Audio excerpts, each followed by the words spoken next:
Olá, meus queridos alunos.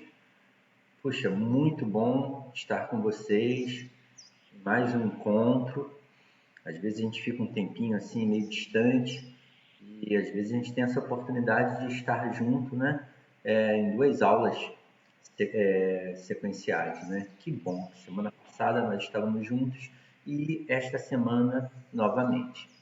Eu tenho me sentido muito grato pela vida de vocês, porque eu tenho visto um desempenho muito bom nas nossas aulas online, né? Nossas aulas ao vivo, né? Na live. Então, tem sido muito legal, uma experiência muito boa. A gente passa a questão, a gente vai corrigir, a gente pergunta qual a resposta e, olha, o pessoal tá estudando bem, né? O resultado tem sido muito positivo, muito bom. Nosso último encontro na live, a prova que nós analisamos lá, que nós fizemos juntos, 20 questões, né? E das 20, vários alunos assim acertaram a maioria das questões, né? Muito poucos erros. E isso é excelente, porque você imagina, isso reflete, na verdade, um certo nível de formação, de conhecimento, de experiência que a gente vai adquirindo com o passar do tempo. Então, esse é o nosso propósito e hoje nós estamos aqui mais uma vez com mais uma provinha para a gente corrigir. Espero que vocês gostem.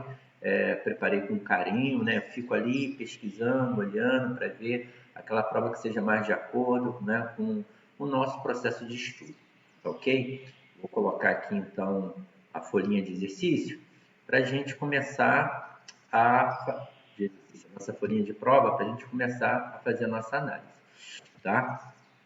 Pois bem, uma coisa que é importante a gente destacar é que à medida que a gente vai resolvendo essas questões, a gente vai, de certa forma, tendo contato com o tipo de exigência que será feita lá no dia da prova, né? É como se fosse assim, um treino para o jogo, né? Então aqui é treino e a gente tem que treinar o melhor possível para quando chegar na hora da partida a gente estar preparado, não é verdade?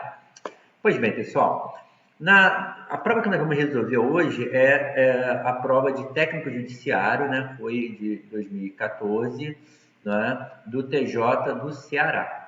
Tá? Então, sempre a gente buscando questões do TJ. Né? O Estado não importa tanto, né? Porque o mais importante aí, de certa forma, é o quê? É a banca. Então, a banca é a CESP e a CESP ela é muito fiel aos seus princípios. Ela sempre procura replicar aquele modelo de prova. Né? Um modelo que dá certo, um modelo que tem sucesso. Né? Diversos concursos, os melhores concursos no país são organizados pela CESP. Então, em time que está ganhando não se mexe, não é verdade? Pois bem, vamos analisar o nosso texto para a gente entrar nas nossas perguntas. Tá? Sei que as perguntas estão relacionadas com o texto, então não há problema. A gente pode pegar direto no texto e a gente vai resolver as perguntas depois. Diz assim o texto: como o ar, a água, as praças e a ordem democrática, a moeda é um dos bens públicos e a sua preservação é uma das obrigações mais importantes dos poderes públicos. Então, de cara aqui, a gente percebe que está havendo o quê? Uma comparação. Né? Comparação, o ar, a água, as praças e a ordem democrática. Então, aqui o autor já mistura mais de um nível semântico, porque o ar, a água, possuem um determinado nível semântico, praças, outro, e a ordem democrática mais ainda. Né? O ar, a água e as praças são elementos concretos. Já a ordem democrática, né, é um estado, é uma condição. A moeda é um dos bens públicos e a sua preservação é uma das obrigações mais importantes dos poderes públicos. Então, diz que a moeda é um bem público, né, e que ela deve o quê? Ser preservada. Né? É uma obrigação, isso se torna uma obrigação importante dos poderes políticos. Cumprir essa obrigação, olha aí, quando eu uso esse essa, Esse essa é um pronome demonstrativo, mas é um pronome de reforço. Pelo fato da palavra obrigações estar aqui antes, quando eu uso a palavra obrigação novamente, professor, houve a repetição. Será que o autor não tem nível de vocabulário suficiente, de estrutura textual suficiente, para ele não repetir a palavra? Né? Sim, ele tem esse nível de formação. Tanto tem que ele sabe que pode repetir a palavra, mas se ele usa o pronome essa, que é um pronome de reforço, ele tira como é que eu vou dizer, a redundância. Deixa de ser redundante apenas porque ele usou essa. Se eu digo assim, a audiência designada no processo será adiada. Né? Porque essa audiência não atende ao provimento 40 de 2020. Por exemplo. Então, quando eu uso essa audiência, eu estou usando o pronome de reforço, não há problema de eu repetir. Agora, o que não deve acontecer é uma repetição sem esse pronome de reforço, porque aí se torna uma redundância. Olha como é que é uma coisa interessante, né? Como é que é o texto, né? Cumprir essa obrigação também, ou é também proteger os pobres. Então, quando eu tenho a palavra também funciona como um acréscimo. Olha aí. Também funciona como um acréscimo e também como um reforço, né? Algo que está sendo além. Né? Também é uma adição. Ó, na prova, você não precisa necessariamente detalhar isso. Né? Mas é importante que a gente consiga ir identificando as palavras e fazendo determinadas anotações para criar essa visão global da interpretação. Então, cumprir essa obrigação é também proteger os pobres. Aí diz, os pobres, os mais indefesos diante da alta e de preços. Aí eu te pergunto, o texto está falando de moedas. Aí está falando que tem que preservar a moeda. Então, a preservação da moeda, a moeda aqui não é, olha aí, no sentido denotativo. Moeda aqui está no sentido conotativo. Porque preservar a moeda aqui não é preservar a moeda concretamente, a moeda, né, a prata, mas aqui preservar a moeda no sentido de valor. A moeda é o valor, é o que representa a prata. Você tem uma prata ali que vale 50 centavos, você tem uma outra prata ali que vale R$1, né? Se você fosse ver, tudo bem que a moeda de R$1 é maior do que a de 50 centavos, mas já houve ocasião aí no nosso sistema monetário de haver o contrário. A nota mais valiosa ser a menor do que a outra que é maior. Então, não é pelo físico, e sim pelo que aquele elemento representa. Gente, isso é bem importante na produção textual, tá? Maravilha. Aí eu pergunto, cumprir essa obrigação e também proteger os pobres, os mais indefesos diante da alta dos preços. Quem são os mais indefesos diante da alta dos preços? Os pobres. Então, gente, se pergunta lá na prova, os mais indefesos diante da alta dos preços, se referem a quem? Se referem aos pobres.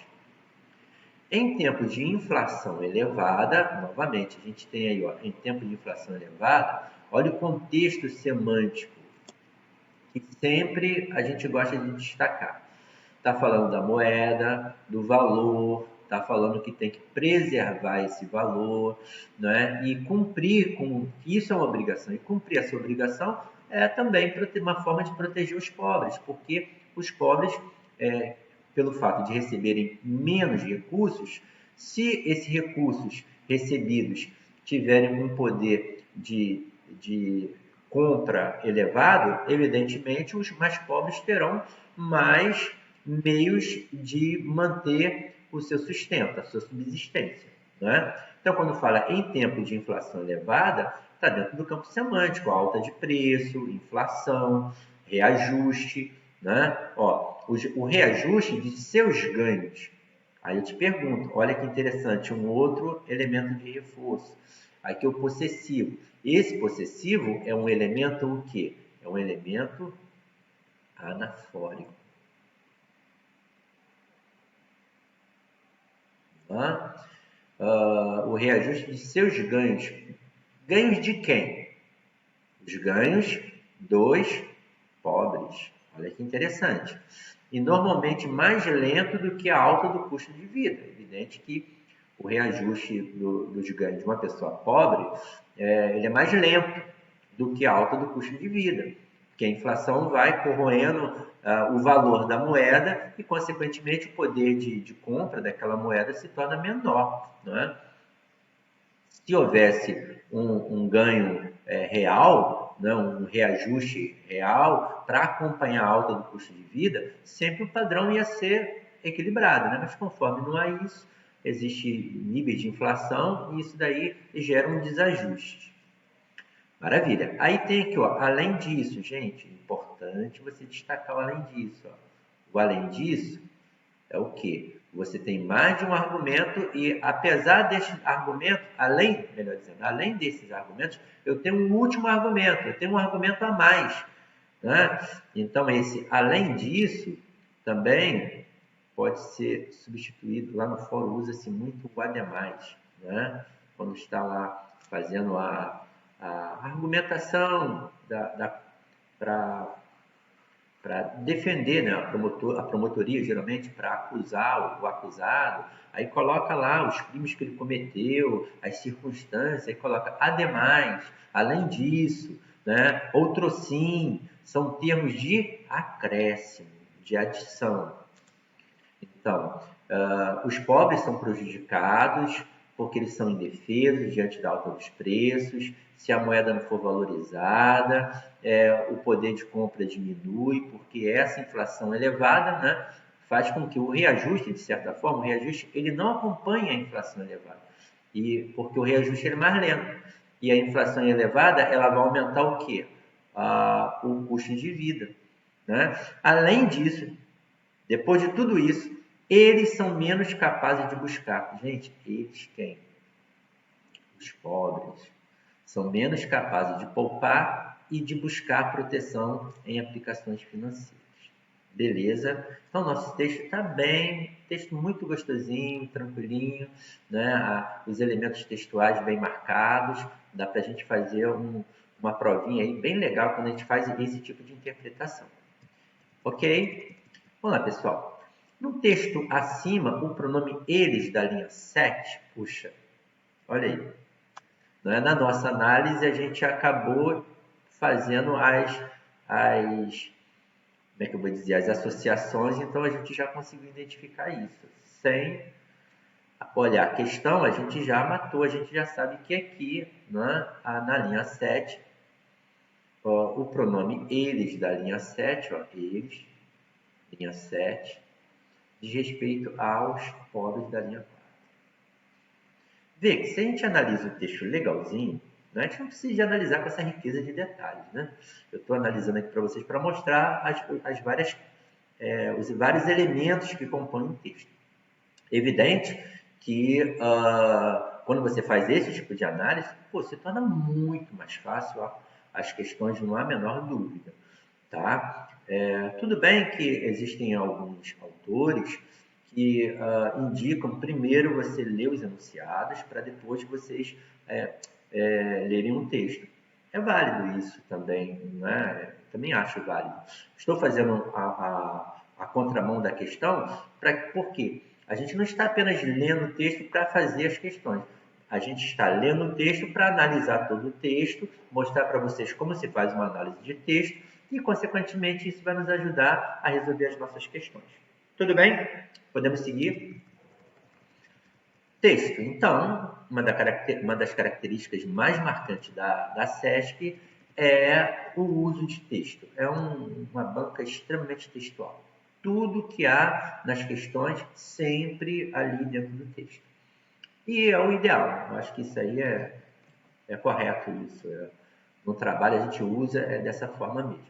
E eu digo para vocês o seguinte, pela minha experiência, Se você for fazer a prova de analista judiciário, o direito vai pesar. Né? Vai pesar ali o Código Civil, o processo civil, o penal, enfim. As leis, né? A letra da lei, ela pesa no concurso. Se você for fazer prova para técnico judiciário, olha, o português é o que pesa. Porque se você for ver no trabalho, de uma forma geral, na prática, técnico e analista é igual. Fazem a mesma coisa. A única diferença é salarial. Né? Isso na prática. Porém, a exigência da prova para analista vai exigir de você um nível de conhecimento jurídico muito maior do que de técnico. Né? Tanto que para técnico são noções da legislação, enquanto que para analista não são noções, é cobrar o conteúdo mesmo. Tudo bem? Então aqui, um outro texto. Há 20 anos, uma revolução sem armas e sem passeatas começou a mudar a vida dos brasileiros. Então, quando diz há 20 anos, a questão temporal ela é importante. Que aqui fala de revolução. Que uma revolução é uma coisa que tem um poder de realmente provocar o quê? Mudanças. Né? A proposta da revolução é essa, provocar algum tipo de mudança. Está aqui, ó, sem armas e sem passeatas. Começou a mudar a vida dos brasileiros. Quando diz a vida dos brasileiros, está falando o quê? Aqui é uma metonímia, né? Na verdade, brasileiros aqui, tudo bem que fala vida, então a vida dos brasileiros. Mas quando fala a vida dos brasileiros aqui, está falando da realidade de quê? Do país. Né? Quando o presidente Itamar Franco, e evidentemente se há mudança na estrutura do país, o país melhora, essa condição reflete na vida dos brasileiros. Quando o presidente Itamar Franco assinou a medida provisória 434 e criou a unidade real de valor. Gente, esse aqui ó, tem valor aditivo, porque o presidente Itamar ele criou a medida provisória e criou a unidade real de valor. Então tem valor aditivo e também tem um valor de quê? Consecutivo, tá? Por qual razão? Porque a unidade real de valor, ela foi consequência, ela foi contemplada na medida provisória. Então, às vezes, gente, isso é bem interessante, que você tem conectivo que tem mais de um valor também dentro do texto. Tá? De uma forma geral, cada conectivo ele é bem marcado na sua classificação, mas isso não é absoluto. Criou unidade real de valor. Embrião de uma nova moeda. Quem é que foi o embrião de uma nova moeda? Isso é importante. É sempre a relação de retomada. Qual? O real. Né? A unidade de real foi o embrião de uma nova moeda. Né? Qual foi a nova moeda? O real. O real aqui é a moeda. E aqui a unidade real de valor, entende? Na época lá tinha um outro nome. Né? O RV, me parece, né? Tinha um outro nome que foi um embrião para a criação do real. Né? Muito bem. Naquele mês, ó, gente, naquele é um deítico. Vou puxar aqui a setinha. Vou fazer a anotação aqui, ó.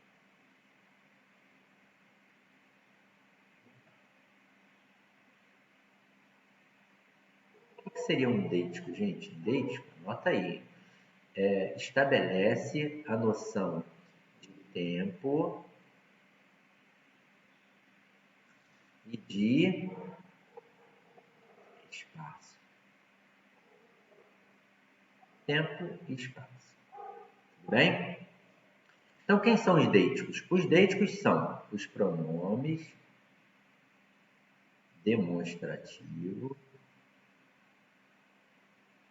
e também os advérbios. Aí, o aluno que é legal, que é concurseiro, que é dedicado, né, que é caprichoso, cara, vai anotando. Ah, professor, eu não tenho a folhinha aqui impressa. Você tem uma folha de caderno, né? Você pode anotar. Então, você coloca deítico, estabelece noção de tempo e de espaço. Aí você coloca deítico, pronomes demonstrativos, porque eu tenho esse, eu tenho este e tenho aquele. Tá? E as suas flexões, né? Esse, essa, este, esta, aquele, aquela. E os advérbios. Quais seriam os advérbios? Ó, aqui, aí e lá. Vê se não são equivalentes, se não são correspondentes. Esse está perto de quem fala. Então, aqui. Este está perto de quem fala. Este. Não é aqui. Esse está perto da pessoa com quem você fala. Então, é aí. Eu digo assim, aí na sua casa, como é que está o estudo? Aí na sua casa, como é que está a conexão na internet? Então, quando eu falo aí, está perto da pessoa com quem eu falo. Né? Se eu digo, esse computador seu, esse, porque está perto da pessoa com quem estou falando. Se eu falo, este meu computador, este, está onde? Está aqui. E aquele, não é? Eu tenho um amigo que tem uma internet muito boa. Aquela internet, porque aquela não é a minha e nem é a sua. Aquela internet diz respeito ao nosso amigo, que é a terceira pessoa. Então, gente, bem interessante estudar os deíticos, que os deíticos são muito utilizados no texto, tá? Então, quando eu digo naquele mês, naquele que mês? Né? No mês em que o presidente Itamar Franco assinou a medida provisória. Que mês é esse? Fevereiro, naquele mês de fevereiro. Os preços ao consumidor subiram 40,27% e a alta acumulada em 12 meses chegou a 757%. Imagina, gente, uma inflação de 700% ao ano. Ela, imagina, é quase inimaginável, né? Em 2013, a inflação anual ficou em 5,91%. Olha a distância. Há 20 anos, os preços de bens e serviços aumentavam muito mais que isso em apenas uma semana. Muito mais que isso. Esse isso aqui, ó, novamente. Esse isso diz respeito a quê? Né? Há 20 anos, os preços de bens e serviços aumentavam muito mais que isso em apenas uma semana. Né? Então, o que leva um ano, hoje, vamos colocar aqui, ou na época que foi, no ano que foi escrito o texto, na verdade, o que levava um ano para subir um preço, subiria em uma semana. Então, olha o absurdo, a distância que havia, né? O poder de compra, como era corroído, né? Aí a gente demora aí um ano para ter um reajuste, e antes o reajuste era mensal, às vezes até tem que ser quinzenal, porque não dava tempo, né? A moeda se perdia muito, né? Recebido o pagamento, os trabalhadores corriam ao supermercado para abastecer a casa. A corrosão do salário em poucos dias era muito maior do que foi em todo o ano passado. Tá? Então, esse texto, evidentemente, fala da questão. Qual é o campo semântico aqui? Qual é a ideia do texto? Fala sobre economia, fala sobre, né, e associado com o texto anterior. Olha como é que a CESP é top. O texto anterior falava da moeda e aqui fala da moeda também, a nova moeda que foi gerada por meio de uma medida provisória, né, que é o real que nós temos até hoje. Tudo bem? Então, possivelmente a maioria de vocês não acompanhou esta época, mas, enfim, está aí nos textos, está aí nos livros de história para a gente acompanhar e ficar sabendo. No texto acima, os argumentos contidos no trecho em 2013, ano passado, reforçam a ideia de que, não é? Aí eu tenho que analisar. Atualmente, a inflação corrói mais os salários que há 20 anos. Qual seria a interpretação aqui dessa opção? Seria uma contradição. Erro clássico de entendimento de texto. Contradição. Ou seja, uma ideia contrária ao que o autor está querendo dizer. O autor está querendo dizer que, evidentemente, há 20 anos, né, a inflação era muito mais elevada, corroía muito mais o salário do que atualmente. Então, isso daqui, ó, totalmente furado. Na letra B, nos dias atuais, é necessário abastecer a casa rapidamente ao receber o salário. Não é nos dias atuais.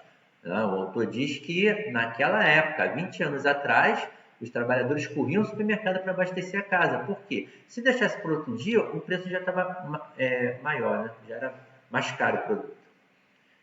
Se hoje a população não enfrenta nível algum de inflação, gente, cuidado com palavra, não, né? Nível algum, entendeu? Por quê? Quando você tem assim, nunca, sempre, você tem que ter cuidado, tá? Porque o texto não fala que nunca a gente vai, nunca, né?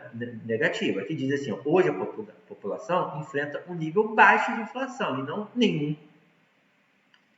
Atualmente, a inflação não é um grande problema para a população. Não é? Há 20 anos a população sofria menos com a inflação. Gente, há 20 anos sofria menos, tem que ter cuidado com essa palavra, negativo, sofria muito mais. Tá? Então, a opção correta atualmente a inflação não é um grande problema para a população. Né? Nem lá em 2014, nem hoje em 2020. Né? Exatamente por quê? Por causa dessa estabilidade monetária. Né? Houve uma estabilidade monetária. Tudo bem? Até aí tranquilo? Vê, quando a gente analisa bem um texto, como fica fácil a pergunta, né? Seguindo outro texto. Ó, a CESP é fantástica, para cada questão um texto. Né? Voto facultativo. Voto em branco e voto nulo são recursos frequentemente mencionados por muitos brasileiros revoltados com a corrupção na política. Então a gente tem aqui, ó, o facultativo, o voto em branco e o voto nulo não são votos, como é que eu vou dizer, que ajudam, de certa forma, a eleger um candidato. Né? Tem até uma teoria política aí, que se a pessoa votar nulo, vai para o partido, vai para determinado candidato, mas por princípio não. Né? Isso aí é teoria da conspiração. Né? O voto, na verdade, é facultativo, porque a pessoa pode não votar. Se a pessoa não vota, ela não está contribuindo com o processo eleitoral. Se ela vota em branco, significa que não há nenhum candidato que ela, né, digno de receber o seu voto. E o voto nulo é um voto de protesto. Né? Mas o que eu estou diz que todos esses tipos de votos são recursos. Né? Aí eu te pergunto, quem são recursos? Esses votos. Aí se perguntar, são. Toda vez que você tem um verbo ser, você tem um verbo aqui, toda vez não, a maioria das vezes, de ligação. Né? E aqui recursos dá qualidade ao voto, ou diz respeito ao voto. Né? Frequentemente, destaca essa palavra, porque frequentemente não é sempre, frequentemente às vezes, frequentemente mencionadas por muitos brasileiros revoltados. Então, segundo o autor, quando você tem um voto facultativo, um voto em branco e um voto nulo, frequentemente indica o quê? Revolta dos eleitores com a corrupção na política. Esses apelos, olha aí, gente, como é que a gente usa, tanto tem o esses, que é pronome de reforço, quanto apelos, que aqui no período anterior não fala de apelos, né? Tá expressando um fato, mas esse fato não deixa de ser um apelo, né? Esses apelos, esses fatos, essas questões, né? Enfim, voltam a aparecer na véspera de mais um processo eleitoral, especialmente, aí novamente, especialmente, manifestações feitas pelas redes sociais. Aí se tiver lá, sempre feito pelas redes, não é feito especialmente, né? Especificamente, tá? Muito bem. Considerando os fragmentos incluídos nas opções abaixo, constitui trecho de texto adaptado da 0 hora. Assinale a opção em que o fragmento está gramaticalmente correto em relação ao emprego dos sinais indicativos de crase. Tá? Vamos ver? Aqui a questão de crase. É fácil, é só a gente analisando. A descrença na política pode ter o viés positivo de aumentar a massa. Gente, olha, crase, sinal indicativo de crase. Crase eu sei que é o a, preposição, né? Mais o a, artigo. Ou o a inicial da palavra aquele, aquela e aquilo, né? Então, aí pode ser aquele, pode ser aquela ou pode ser aquilo. Tudo bem. Ora, se eu sei que crase é isso, eu já vou ler procurando um A, né? Então, o A que aparece é esse aqui, ó, aumentar a massa. Aí eu tenho que ver a predicação do verbo, por qual razão? Ora, para ter crase tem que ter preposição. E para ter preposição, eu tenho que ter o quê? Ou um verbo que exige um complemento com preposição, que é o chamado quê? Um verbo transitivo indireto, ou eu vou ter um nome que exige uma preposição, tá? Aqui é verbo. Só que aumenta alguma coisa. O verbo aumentar, ele é VTD. Então, a massa crítica é o meu objeto direto. No objeto direto não há preposição. Se não há preposição, evidentemente, eu não vou ter o quê? Eu não vou ter a crase. Então, a letra A, não teria crase aqui. Então, evidentemente, aqui eu já elimino. Aumentar a massa crítica da população e de levar a indignação para as ruas. Levar o quê? Levar a indignação. Então, aqui eu também tenho o objeto direto e eu também não vou ter crase. Nenhum nem outro. Essa questão aqui, eu sei que a letra A não é. Eu já risco. B. Em vez de revolta contra o voto obrigatório, é melhor transformá-lo em voto meritório, de forma que contemple candidatos sobre os quais não paire dúvidas em relação a. Não é? Então, aqui, em relação. Toda vez que tem a palavra em relação, você diz assim, de modo que não pare dúvida em relação a. Mesmo que você não saiba relação a que, tu já sabe que é relação a. Aqui é uma preposição exigida pela palavra, pelo nome em relação. Né? Então, já vou dizer aqui, olha, como é que uma coisa liga para a outra. Se fosse num concurso mais formal, mais gramatical, mais normativo, ia pedir marque qual a opção que tem complemento nominal. Aqui não, está pedindo a crase, mas a gente sabe que aqui o termo é um complemento nominal, porque a honestidade vai completar a palavra relação. Em relação não é verbo, relação é nome. Mas não é essa a proposta. A proposta aqui é falar sobre a crase. A palavra honestidade, ela é feminina, a honestidade. Então, se eu tenho um substantivo, eu vou colocar um artigo, a. Relação a e honestidade, a honestidade. Então, eu junto um a com o outro, eu vou ter o quê? Eu vou ter crase. Então, aqui está certo. Em relação à honestidade e em relação à vontade efetiva. Então, aqui também eu vou ter crase, tanto um quanto o outro. Todos os termos aqui são complementos nominais. Eu tenho um complemento nominal composto, tá? Tem o mesmo valor. A honestidade e a vontade efetivamente de trabalhar pelo país. Ok? Então, a opção correta aqui seria letra B de bola. Tá? Lembrando aqui o seguinte, não pare dúvida em relação a quê? Em relação, não há dúvida em relação à honestidade e à vontade de efetivamente trabalhar pelo país. Então, a palavra em relação aqui está oculta, né? Aqui está elíptica. C. Quanto antes esta relação começar, mais acertos teremos. Evidentemente, sempre haverá enganos e traição, mas a mesma democracia possibilita, né? Que possibilita. Aqui eu vou ter a mesma democracia como um sujeito, né? Então, eu não posso ter crase aqui, Beleza? D. Já não se pode mais contar nos dedos de uma mão os políticos que perderam mandatos, cargos e até a liberdade. Aqui eles já colocam o até para confundir, que geralmente quando você tem o até, a preposição ela é o quê? Facultativa. Nós temos 3 casos de crase facultativa. Qual é? Diante da preposição até, diante de nome próprio feminino, nome de mulher, melhor dizendo, e diante de pronome possessivo, feminino. Anota aí, Crase facultativa, diante da preposição até, Diante não, após, né? Preposição até, é após. Isso.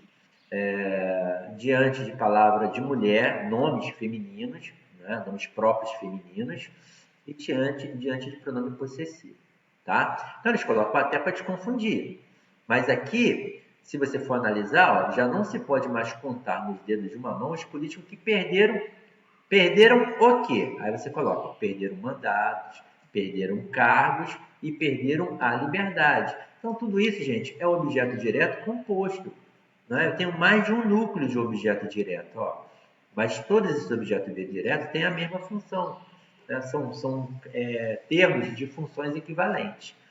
Você não tem um sujeito composto? Se eu falo Pedro, João e Maria são excelentes alunos. Então, Pedro, João e Maria são o sujeito. Eu tenho 3 núcleos. As 3 palavras possuem o mesmo valor. Não tem uma palavra mais importante do que a outra. São termos de mesmo valor sintático. Tá? Maravilha. Então, eu já sei que a letra D não é, já sei que a letra C não é. Cidadãos bem informados e partícipes têm poder para fiscalizar. Olha aqui, gente, importante, ó. Cidadãos têm poder. Olha lá o tem como é que está acentuado, porque concorda com o sujeito cidadãos. Então, o sujeito é plural, o verbo tem que estar no plural. Tem poder para fiscalizar e depurar o quê? Quem fiscaliza, fiscaliza alguma coisa. Quem depura, depura alguma coisa. Verdade? O que eu vou ter aqui, meus queridos e minhas queridas? Um objeto direto. Objeto direto não há preposição, consequentemente não há crase. Então, olha que bacana. Eu vi que a letra B está correta, aí vi que a letra A está errada, a letra C está errada, a letra D está errada, a letra E está errada. Isso, gente, para mostrar o nível de conhecimento que a gente tem. Não é uma coisa, o chutômetro, né? A prova é múltipla escolha, entendeu? A gente escolhe uma, a gente chuta e tal. Não. Se você tiver o conhecimento, você vai saber por que é e você vai saber por que não é. Eu me lembro que quando eu fiz a prova do Tribunal de Justiça, eu fiz isso, gente. Brincadeira. Eu ia lá na letra A, marcava, a letra A está certa. Aí letra B está errada por causa disso, letra C está errada por causa daquilo e tal. Né? Tudo bem que a prova era talvez mais simples, eu não sei. Eu só sei que eu, não sei também se eu estava bem preparado, eu consegui fazer do jeito que eu estou fazendo aqui. Isso é legal por quê? Porque quando você pega uma questão e você tem essa convicção, essa certeza, você tem uma autoafirmação muito boa, né? Uma autoestima boa, você tem segurança, você não fica... Isso, gente, diminui nervosismo. A pessoa ficou muito nervosa na hora da prova e tal, e se arrebentou, e a pessoa sabia muito. Aí tem que procurar um profissional. Não é? Porque uma pessoa que dá um branco, que apaga tudo, que a pessoa fica nervosa, que ela não consegue fazer a prova, já não é uma questão de conhecimento, já não é uma questão apenas emocional. Começa a entrar no nível patológico, e aí a pessoa tem que fazer talvez uma terapia, tem que fazer uma análise para ver se há algum desvio. Né? Porque o nervosismo, gente, todos os candidatos possuem, todos. O candidato não há nervosismo algum, né? Não tem como. Todo candidato ele vai ter um certo nível de nervosismo. É igual o jogador de futebol, vai entrar em campo, o jogador está nervoso, o jogador há 10 anos que joga bola, 10 anos que participa do clube. Não, o jogador não fica nervoso. Né? Mas ele tem o quê? Aquele frio na barriga, ele tem aquela tensão, ele tem aquela expectativa. É isso que nós temos que ter quando a gente vai fazer a prova. Principalmente se a pessoa estiver bem preparada. Não é? É uma tensão, é um nervosismo, entre aspas, bom. É uma coisa que deixa você mais atento, deixa você mais concentrado, deixa você com mais vontade de fazer a prova, de resolver as questões. Então, é uma adrenalina que rola ali. Então, isso é maravilhoso.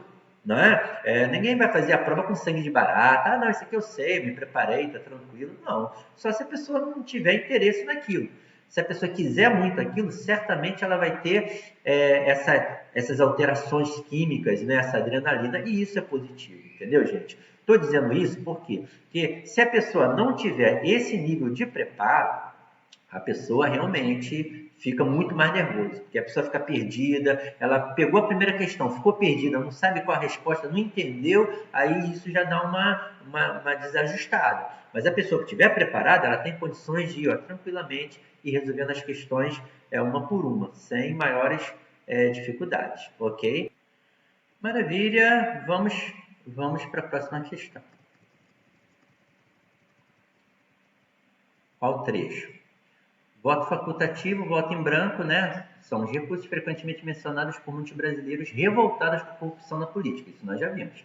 Esses aspectos voltam a aparecer na véspera de mais um processo eleitoral, especialmente manifestações feitas pelas redes sociais. Mas é a crença na política e não a desgraça que pode consertar o que está errado. Gente, essa questão aqui é uma questão que tem um nível um pouco difícil.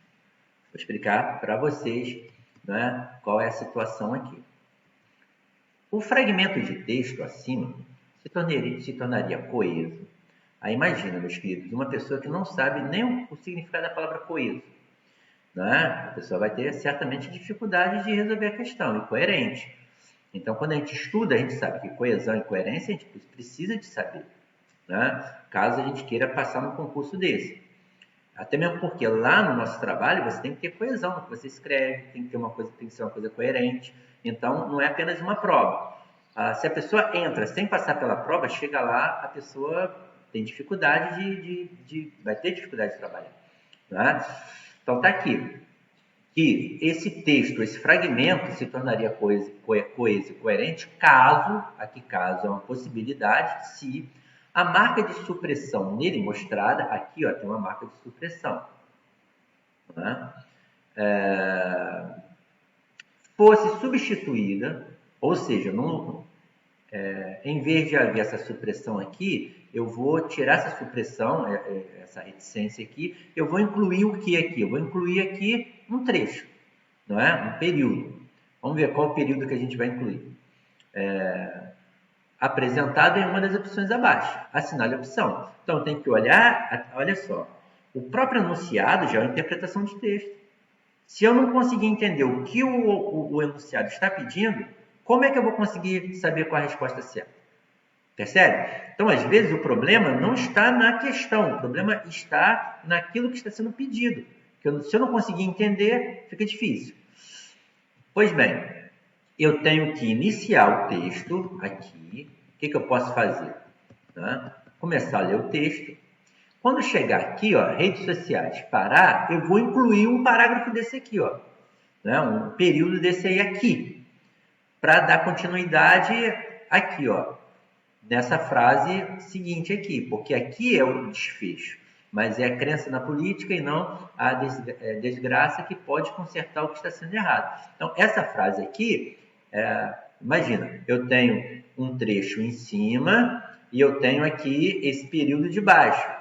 Eu tenho que incluir aqui no meio algo que dê continuidade ao que está em cima e também acarrete a sequência da frase que está embaixo.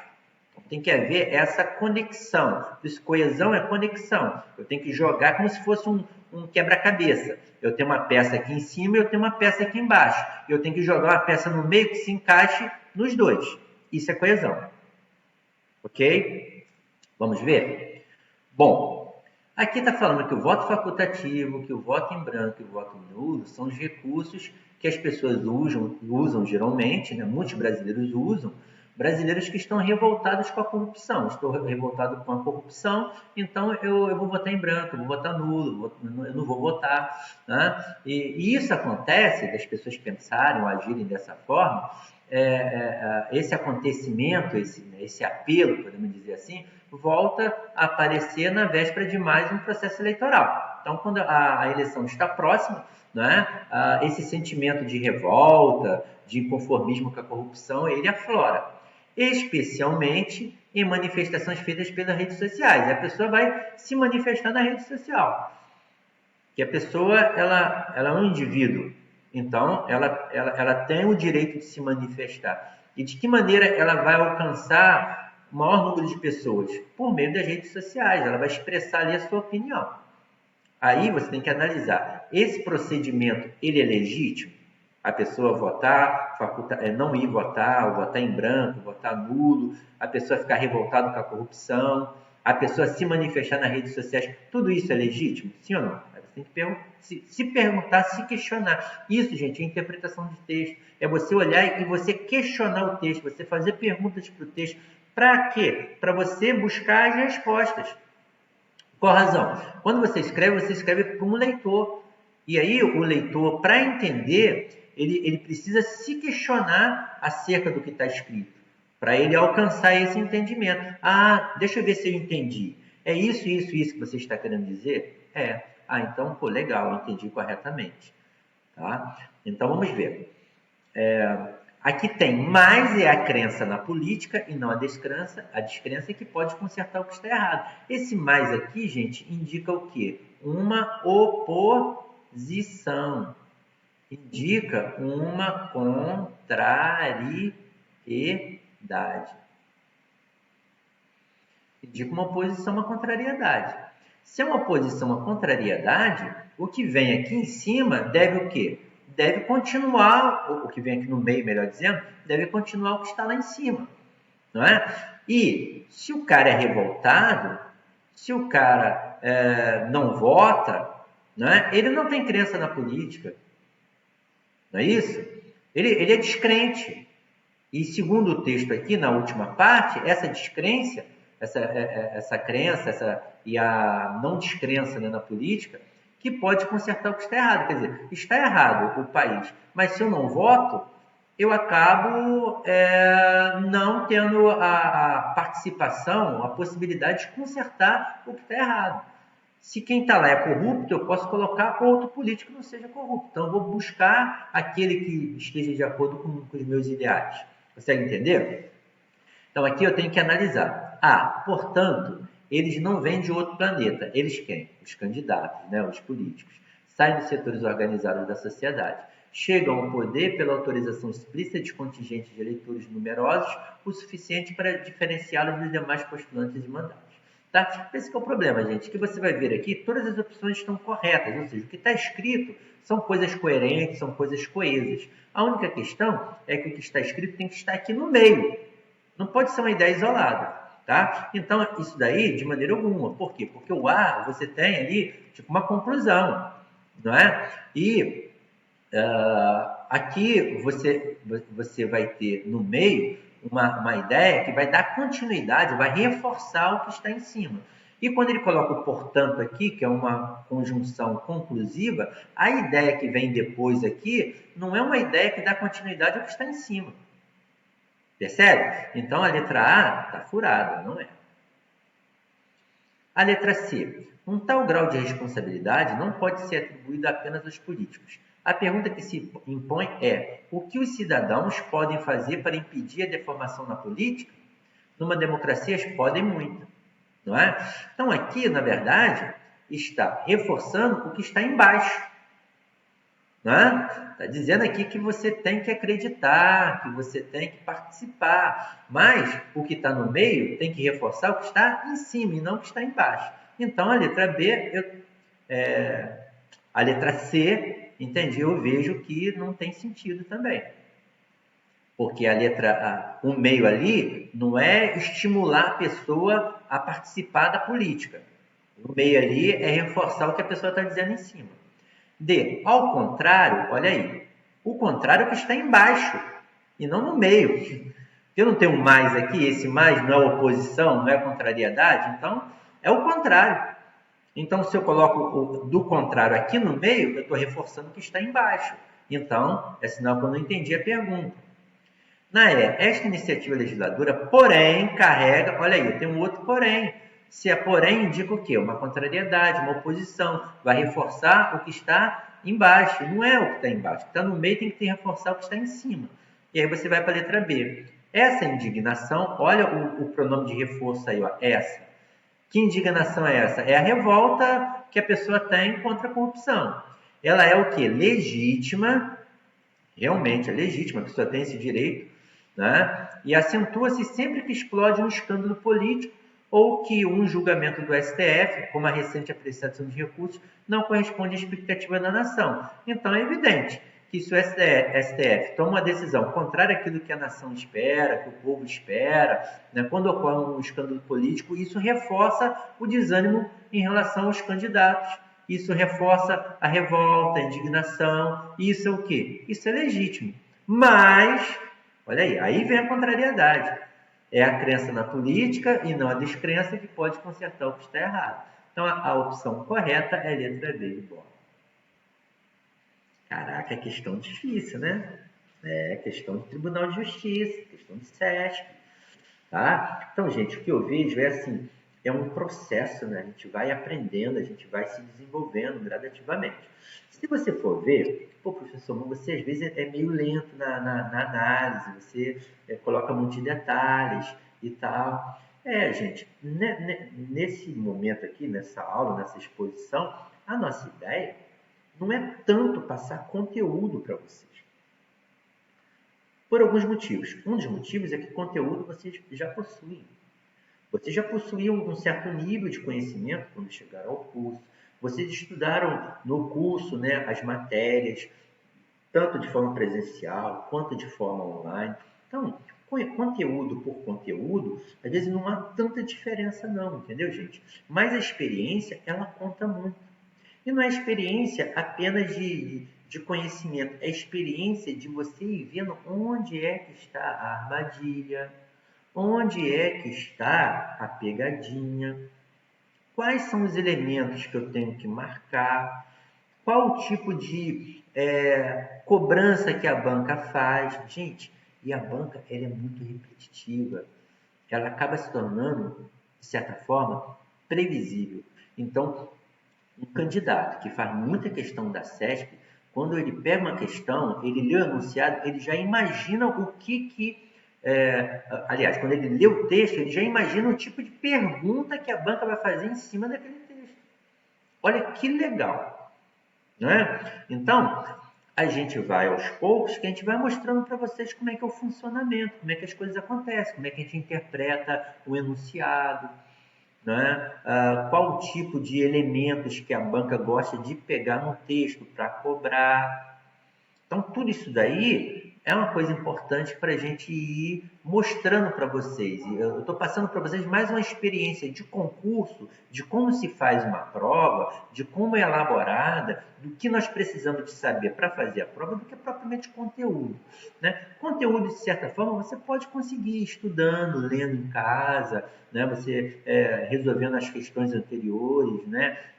Você pegando as teorias. Isso daí, se você for pegar lá, análise sintática. Cara, a análise sintática é uma só para qualquer nível. É evidente que, de acordo com o nível, você vai ter complexidade, é uma coisa mais complexa. Mas sujeito vai ser sujeito em qualquer concurso. Se pedir sujeito, vai ser né, uma das classificações do sujeito. Não tem como inventar um tipo especial de sujeito que nunca ninguém viu, que só cai nesse concurso. Impossível. Impossível isso.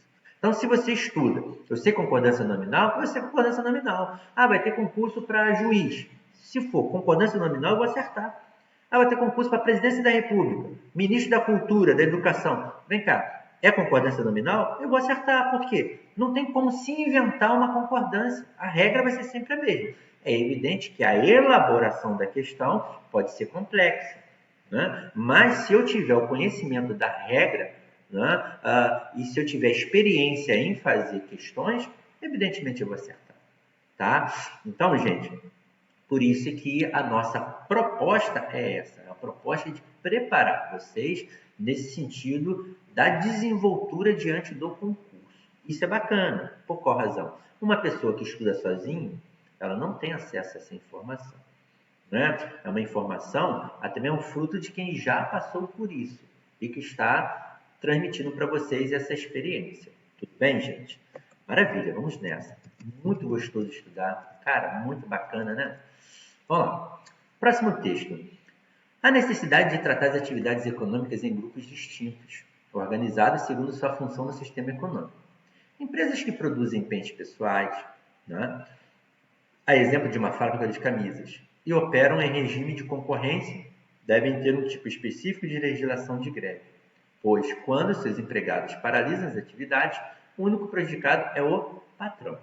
Quanto ao consumidor, ele tanto pode adiar a compra do produto, como pode comprá-lo de outro fabricante, né? Minha vontade era de mergulhar no texto, de, sabe, pegar e anotando e fazendo as relações coesivas, as associações, enfim, destacar os elementos textuais, mas a gente vai diretamente para a questão, porque é uma questão de gramática aqui. Então, se é uma questão de gramática, é evidente que o texto me ajuda, tá? Mas o texto não é como é que eu vou dizer, a interpretação do texto como um todo, sempre vai me ajudar a fazer a questão de gramática. Mas se eu tiver um conhecimento bom de gramática, por princípio, isso já é suficiente.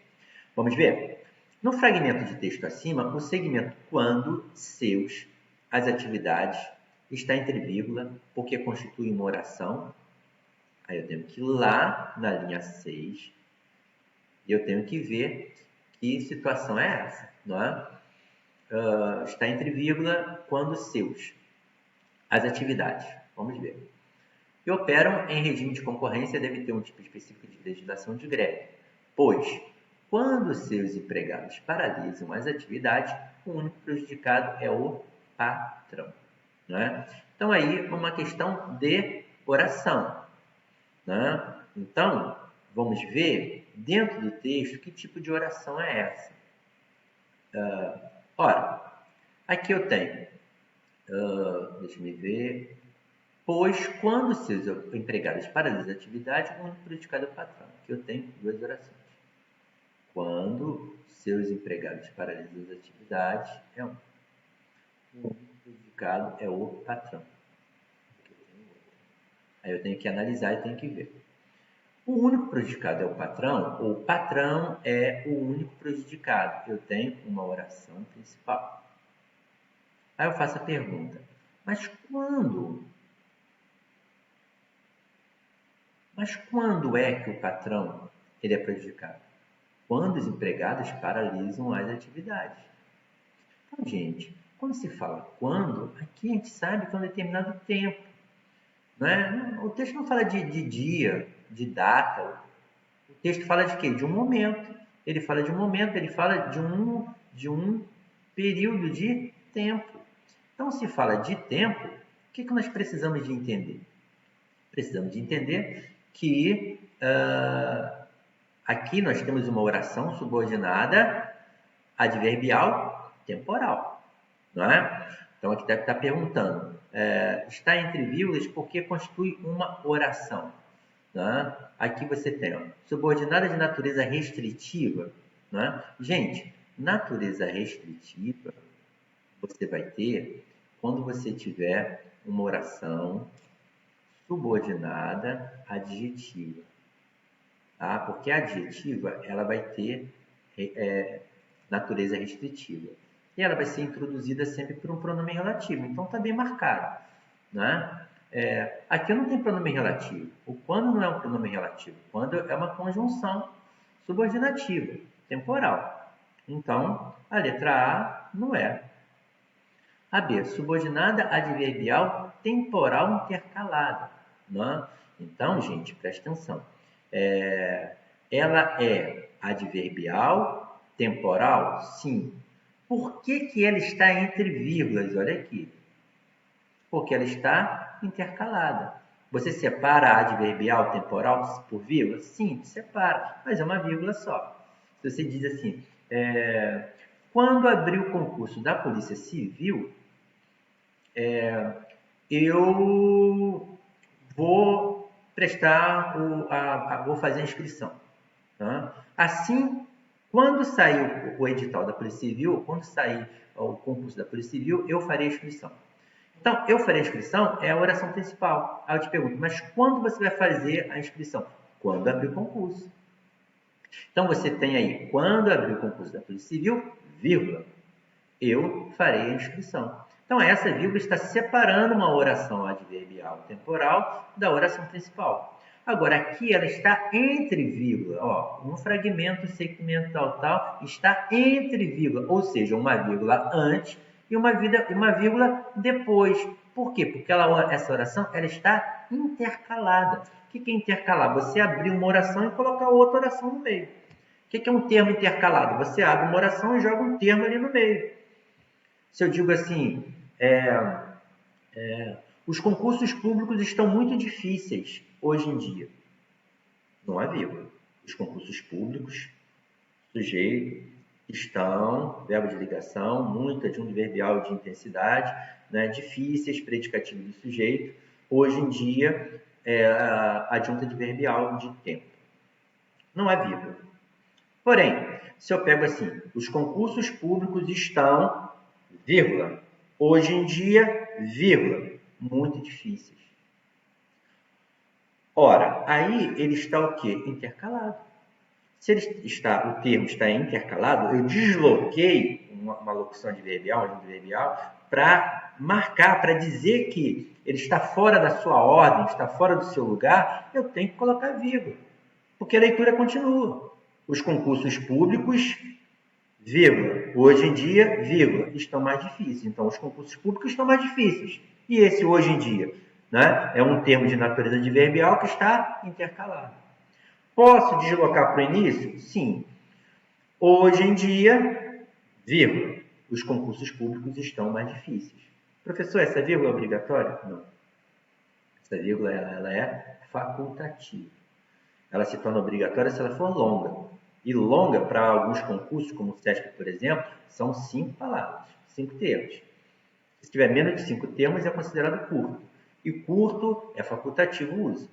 Percebe? Então, você vê, são regras que a gente vai vendo, que a gente vai estudando, que a gente vai aprendendo, tá? Então, aqui eu vou ter a oração intercalada e ela é adverbial temporal. A letra B de bola é a resposta certa. É uma coordenada? Não. Porque se eu colocar assim, ó, quando seus empregados para as atividades, não é uma oração isolada, não é uma oração independente. É uma oração dependente, é uma oração que se subordina à principal. Então, não é coordenada. Isso aqui está furado. É subordinada causal, anteposta? Não é anteposta, ela é o quê? Ela é intercalada, primeiramente. Então, aqui já está errado. E, segundamente, né, que essa palavra não existe, na verdade, é porque não indica causa, indica tempo. Então, está furada, não é a letra D de dado. Entendeu? A gente pode riscar. Coordenada? Coordenada a gente sabe que não é, então já está furada. E também não é posposta, é intercalada. Então, cara, só pode ser essa mesmo, letra B de bola. Maravilha, né? Estão acompanhando? Estão gostando? Sim. Costumo falar com os meus alunos. Quem está acompanhando, diga. Estou acompanhando. Vamos lá. Outro texto. Na tentativa de acabar com o inaceitável financiamento privado de pessoas jurídicas para campanhas eleitorais, a Ordem dos Advogados do Brasil, a OAB, entrou no STF, Supremo Tribunal Federal, em 2011, com uma ação direta de inconstitucionalidade contra a legislação, que permite a doação de pessoas jurídicas a partidos políticos, para qualquer fim. O argumento é simples e irrefutável. A cidadania é exercida por indivíduos, pessoas físicas que têm um direito no Brasil a obrigação exclusiva de influir no processo político, por meio do voto. Um cidadão, um voto. Empresa, pessoa jurídica, não vota e não deve interferir no processo eleitoral. Gente, olha que coisa fantástica a SESC. Quantos textos que nós temos nessa prova? Todos os textos estão o quê? Interligados. É a mesma temática, é a mesma semântica, é a mesma proposta, é uma reflexão sobre o sistema político, né? É reflexão sobre a influência da moeda, do valor da moeda, enfim, no poder aquisitivo, para atender ao povo, aos mais pobres. Tá? Se a gente for ver, é tudo interligado. Isso aí é uma prova totalmente coesiva. E existe essa coerência, né, de ligação entre um texto e o outro. Isso é uma coisa bacana, né? Vamos lá, então. Então, na tentativa de acabar com o inaceitável financiamento privado de pessoas jurídicas para campanhas eleitorais, aqui já colocaram, né, o inaceitável. Então, isso aqui já é um elemento, um juízo de valor, né?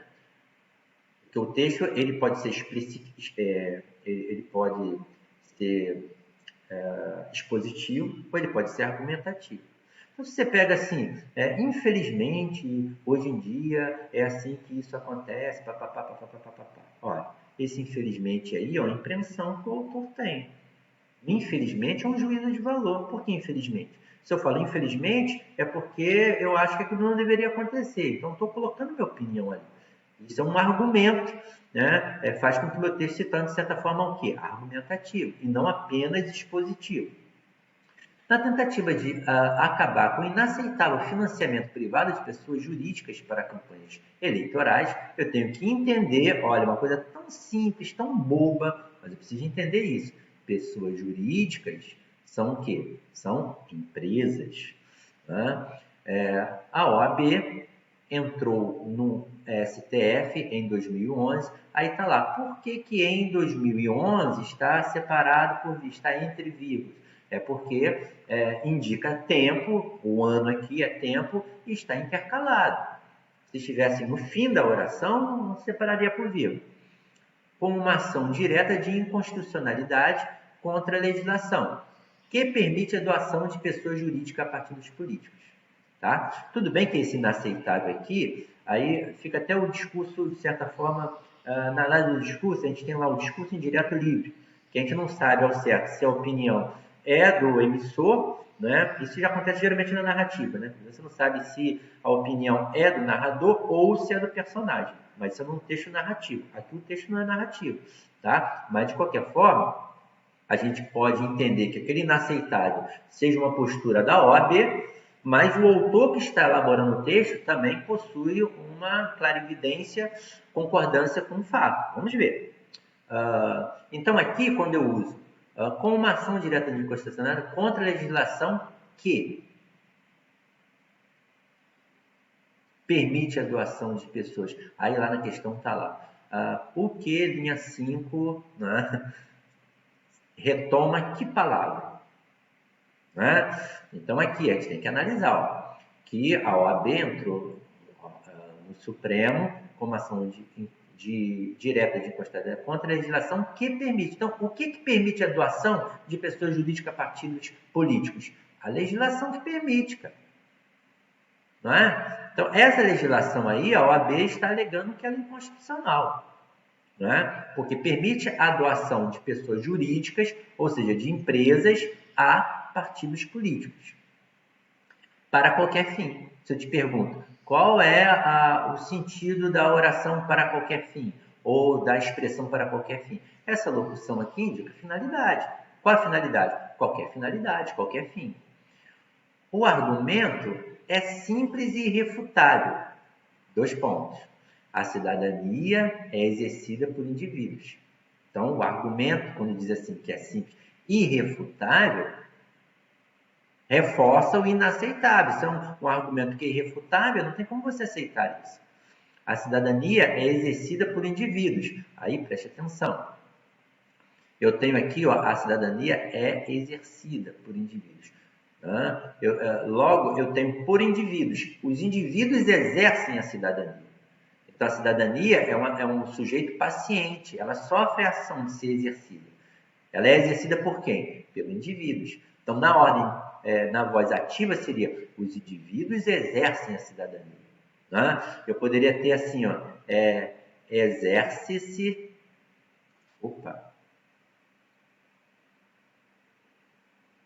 Exerce-se a cidadania. O que eu vou ter aqui? A cidadania, ela é exercida. Exerce-se, ela é exercida. Eu tenho aqui uma partícula, a passivadora. Eu tenho aqui cidadania, que é o sujeito paciente. Ok? Né? Então, a gente tem que fazer essa análise. É evidente que não é da questão, mas estou aproveitando que eu estou no texto e estou dando essa aula de texto para vocês. Né? Por indivíduos, pessoas físicas. Eu te pergunto, quem são pessoas físicas? São indivíduos.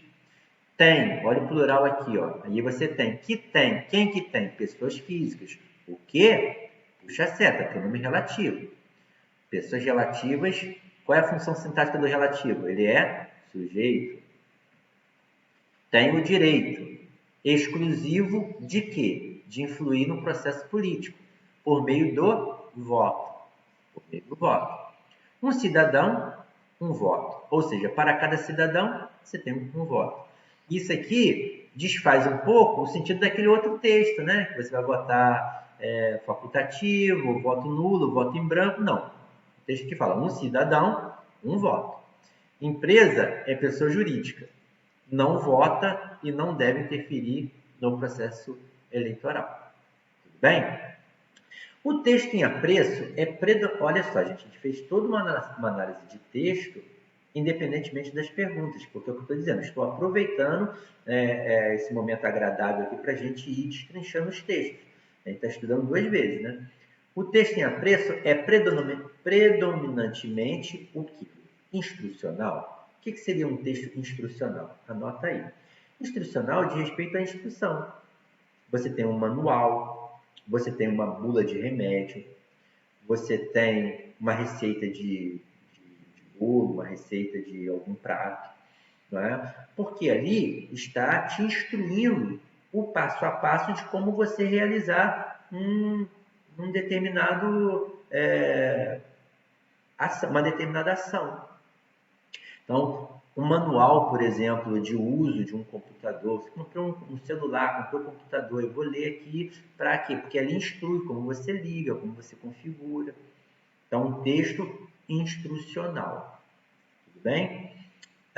No Tribunal de Justiça, você tem muitos textos instrucionais. Porque a cada sistema que eles lançam, cada modificação no sistema, eles lançam um manual para quê? Para as pessoas lerem e serem instruídos de como vai funcionar aquele processo. Ok? Esse texto é instrucional?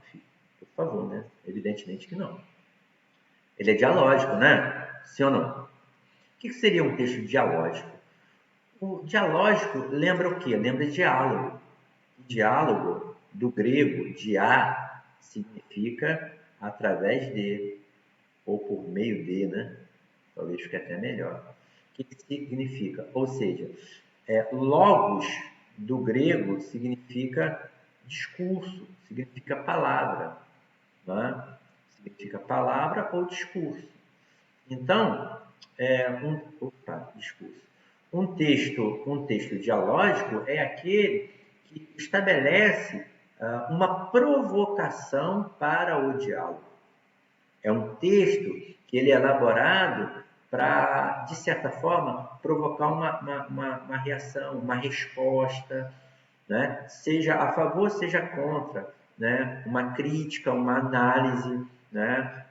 Talvez uma resenha. Uma resenha pode ser um texto dialógico, porque na resenha você coloca ali os seus argumentos, você coloca ali a sua opinião. Só que é um detalhe, é um texto voltado para o diálogo, para a conversação, né? E eu te pergunto, o início do texto aqui, ele estabelece essa questão de diálogo, né? De maneira alguma. Então a gente sabe que esse texto não é dialógico. C. Ele é um texto descritivo? Não.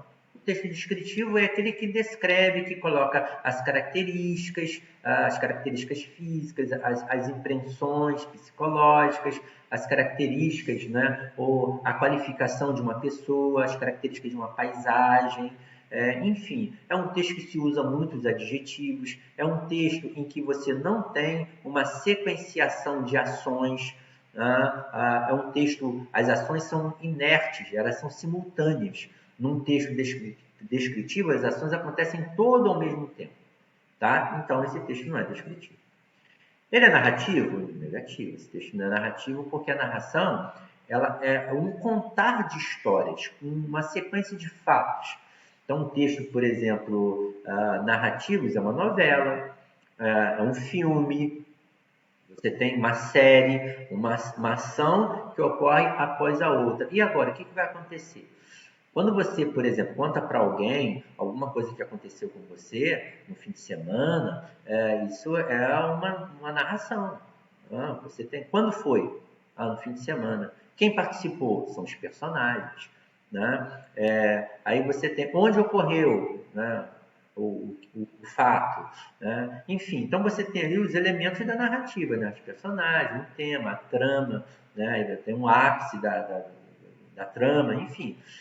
Só que esse texto não é narrativo. Na narração você tem uma sequência de ações temporais. Uma ação que ocorre após outra ação. E esse texto não acontece isso. Logo, sobrou o que para nós? Esse texto ele é dissertativo. Por quê? Ele expõe, né? Tanto um texto expositivo quanto um texto argumentativo. Enfim, você tem um texto aí em que o autor ele disserta, ele fala sobre ideias. Então, a dissertação é uma exposição ou uma argumentação de ideias, tá? De conceitos. E esse texto aí, sim, tem a ideia, tem um conceito, está dizendo que a OAB entrou no STF, realmente deveria entrar, porque é inaceitável que as empresas financiem, né? Porque o argumento utilizado pela OAB ele é irrefutável, né? Porque se o processo eleitoral é exercido por pessoas, então, de certa forma, um voto a empresa ela não vota, ela é uma pessoa jurídica. Então, se ela não vota, ela é uma pessoa jurídica, ela não deve também interferir no processo eleitoral. Então, o autor ele usou de argumentos, ele usou ali, né, de ideias e para expor aquilo que ele pensa. Tudo bem? Dissertativo. Maravilha. Gente, eu acho legal essa aula gravada, porque é uma aula, sabe? Pô, professor, cansei um pouquinho. Aí tu para, cara. Não precisa assistir a aula toda. Assiste um pouquinho, toma um café, né? Toma uma água, dá uma esticada, entendeu? Depois você volta, parei onde? Parei aqui, aí dá uma pausa, depois você continua e tal. É legal, tá? Por isso que eu não estou preocupado com o tempo aqui. Eu sei que a aula online, ela não pode ser longa, não pode ser extensa, né? Mas pelo fato de você poder, né, pausar aí o vídeo e continuar assistindo depois, então quanto mais tempo a gente passar aqui conversando sobre a matéria, melhor. Ok? Vamos para a próxima, 7. Considerando que cada uma das opções abaixo apresenta trecho do texto acima, indicado entre aspas, seguido de uma proposta de reescrita, o texto, a CESP gosta muito disso, ó, reescrita.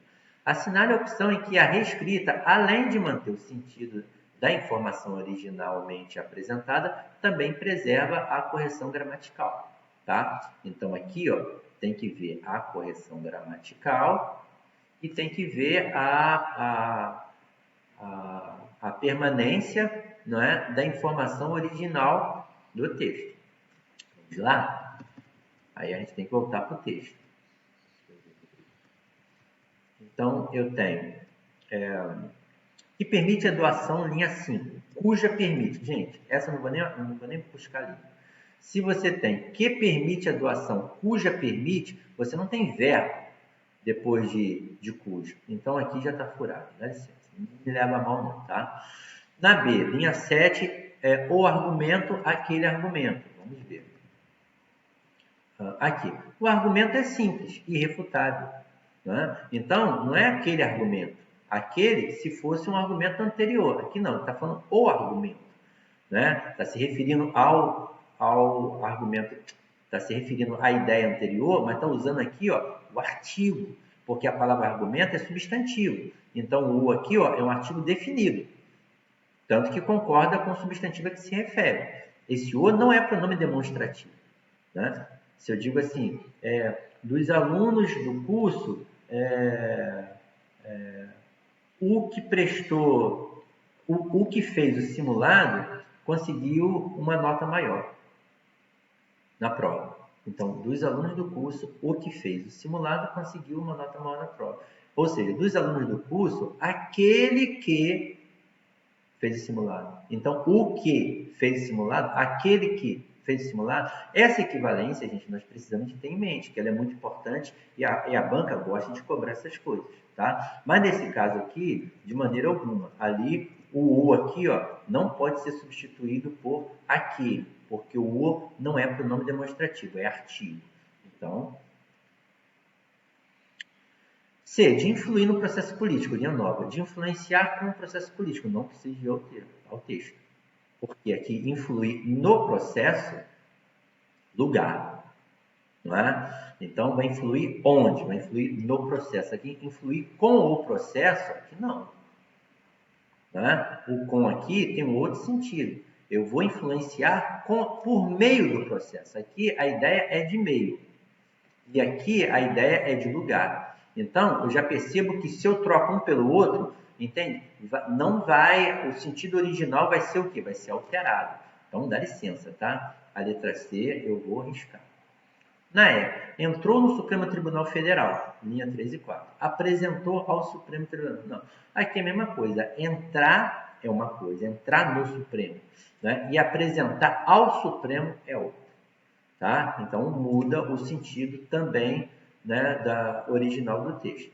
Agora, acabar com o inaceitável e extinguir o intolerável, acabar com o inaceitável. Acabar com o quê? Com aquilo que não se aceita. Extinguir. Extinguir é o quê? É acabar, são sinônimos. O intolerável. O que é intolerável? É aquilo que não se tolera. O que você não tolera? Tolerar alguma coisa é aceitar. Se eu não tolero, eu não aceito. Tá? Então, logo, a resposta certa é a letra D de dado. Beleza, tranquilo. Vamos para o próximo? Tá? Vamos ver aqui. Ao ser promulgada a atual Constituição Federal, em 1988, o país contava com 4.180 municípios.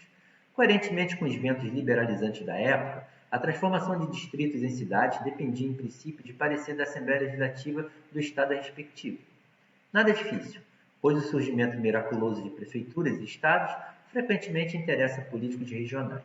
Alguns deles especialistas em exercitar o empreguismo e o clientelismo. Foi assim que, a partir de 1988, brotaram outras 1.400 prefeituras, até essa indústria ser fechada por emenda constitucional, em 1996, que passou para o Congresso a prerrogativa de permitir plebiscito sobre novos entes federativos. Então, novamente, aquela coerência da CESP de colocar os textos todos equivalentes, né? Vamos analisar? Ora, vamos ver aqui. No texto acima está sendo empregado em sentido denotativo o termo. Então, aqui é questão de vocabulário, não é? Então, termo é vocabulário. Aqui, sentido denotativo. A questão é o quê? Eu já sei que essa questão aqui é uma questão sobre semântica. O que é semântica, né? É o estudo do sentido das palavras, significado das palavras. Então, denotativo é o sentido próprio. Denotativo, sentido próprio, o sentido real da palavra. Próprio, real, sentido literal. Ok? Diferentemente de conotativo. Conotativo, aí eu vou ter o quê? O sentido figurado. Se eu tenho um sentido figurado, eu vou usar as figuras de linguagem. Esse texto de figuras vai ser um texto o quê? Literário. Um texto literário. Geralmente é. Mas num texto referencial, eu também uso figuras. É evidente que são figuras muito mais pontuais. Não é? Não é o texto ele é literário, o texto ele é conotativo, não. Você tem palavras ali conotativas, né? Mas não quer dizer que o texto seja conotativo. Então, aqui, no texto acima, está sendo empregado em sentido denotativo o termo. Ora, esse texto aqui, por exemplo, ele é um texto dissertativo, porque eu estou dando informações aqui, estou explicando sobre isso. Tá? Mas existem palavras conotativas dentro desse texto. O texto ele não é conotativo, o texto ele é denotativo. Mas existem palavras conotativas. Então, que é o sentido denotativo do termo. Onde é que está o sentido denotativo? O sentido próprio. Linha 9 brotaram. Vamos lá, linha 9. O surgimento miraculoso de prefeituras e estados frequentemente interessa a políticos regionais. Alguns deles especialistas em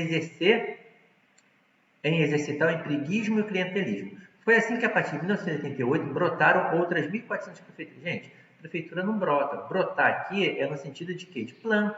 As plantas é que brotam. Né? A prefeitura não. Então, o sentido aqui é denotativo ou é conotativo? Aqui, o sentido é C, conotativo. Então, letra A, brotaram, eu posso riscar. B de bola, indústria, linha 10. Né? Foi assim que, a partir de 88, brotaram outras 1.400 prefeituras, até essa indústria ser fechada por emenda constitucional. Gente, que indústria? Indústria aqui é uma fábrica? Uma fábrica física? Uma fábrica construída?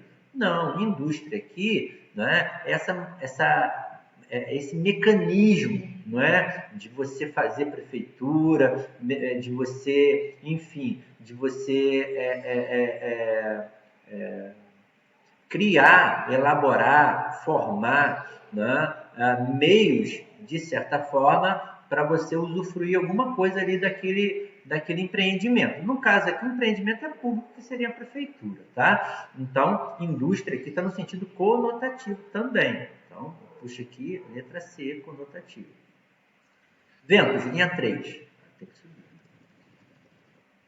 Ao ser promulgada a atual Constituição Federal, em 88, o país contava com 1.180 municípios, coerentemente com os ventos liberalizantes da época.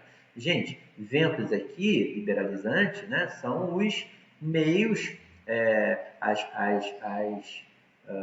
facilidades que se tinham, né, de você abrir. Por quê? Porque havia a liberação, né, havia meios de você conseguir fazer isso.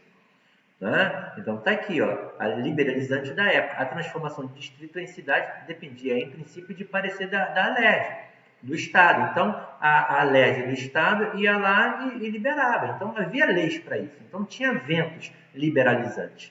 Tá? Então, nesse caso aqui, o sentido de ventos aqui vai ser o quê? Sentido conotativo. Né? Então não é essa. Letra D, miraculoso, linha 6. Aí eu tenho o surgimento miraculoso de prefeitura. Gente, miraculoso de respeito aqui. Né? Aqui é interessante, ó. Na fonética a gente tem assim, ó, caguei, caguei, caguei. Ou seja, o K do latim se transforma em gay em português. Então, milagres é miracle. Ó, miracle. E esse K aqui acaba se tornando em quê? Acaba se tornando em G. Então, miracles passou a ser o quê? O R passou a L, ficou milagres. Né? Então, miraculoso tem a ver com milagres. Acho que em inglês é miracle. Né? Até que você mande de inglês, mas acho que é isso, miracle. Né? Ou seja, o próprio inglês, que é de outro tronco, bebe das águas latinas também. Ok? Então, aqui, milagre, né? Não, milagre não é empregado nesse sentido. O sentido literal do milagre é algo que seja contrário à natureza. Né? A ciência diz que não deve nascer uma árvore aqui nesse quintal, nessa terra. Se nasce uma árvore ali, houve milagre. A ciência diz que a pessoa tem uma doença que é incurável. Se a pessoa se cura, milagre. Então aqui não é uma questão miraculosa, aqui não é no sentido literal, é no sentido conotativo. Então, eu também elimino. Letra E, regional, linha 7. Então, o que sobrou? Ó. O surgimento miraculoso de prefeituras e estados frequentemente interessa a políticos regionais, ou seja, a político de uma determinada região. Se você tem uma determinada região, é o sentido que é C, de maneira alguma. Aqui é letra D, sentido denotativo é letra E, a resposta correta. Outro texto. O Poder Executivo tomou a correta decisão de vetar na íntegra a lei que volta a relaxar os controles para a criação de municípios devido ao efeito devastador que essa lei, caso vigore, causará nas contas públicas abaladas. Ó, é a sequência do texto de cima. Criar novas prefeituras significa aumentar a pressão por aumento dos repasses de estados e da União, ou seja, mais gastos públicos. O passado mostra que a maioria das mais de 1.000 novas cidades não consegue arcar com o custo dos incontáveis empregos públicos e de estruturas surgidas do nada, apenas devido à mudança de status do distrito para o município. Tá? Muito bem. Aí está lá, a correção gramatical e o sentido do texto. Então, aqui trabalha com a parte gramatical, é a característica da SESP. Sempre trabalha com a gramática e o texto. Gramática e texto estão interligados o tempo todo. Tá? Então, tem linha 5. Significa por significam.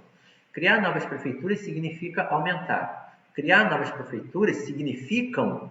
Não posso, gente. Por quê? Porque o verbo é criar. Né? Criar novas prefeituras. Significa. Ok? Então, quem que significa aqui? Aqui eu tenho um sujeito oracional. E o sujeito oracional, o verbo fica no singular. Não posso jogar aqui no plural. A pessoa concorda com prefeituras. Não, cara. O núcleo é criar. O núcleo é um verbo. Por isso que é um sujeito oracional. Criar significa aumentar a pressão por aumento de repasses. Criar o quê? Novas prefeituras. tá? Então, na verdade, eu tenho aqui um sujeito oracional, criar novas prefeituras, né? Em que eu tenho um sujeito oracional de significa. Tudo bem? Tudo bem que novas prefeituras é objeto direto do verbo criar, tá? Agora, toda essa oração é sujeito do verbo significar. Eu não posso jogar o verbo no plural, porque aqui eu tenho uma unidade. É o criar, né? Ou criar novas prefeituras. Então, é uma ação. Então, nesse caso, sendo uma ação, o verbo no singular. Beleza? Então, letra A, eu pulo.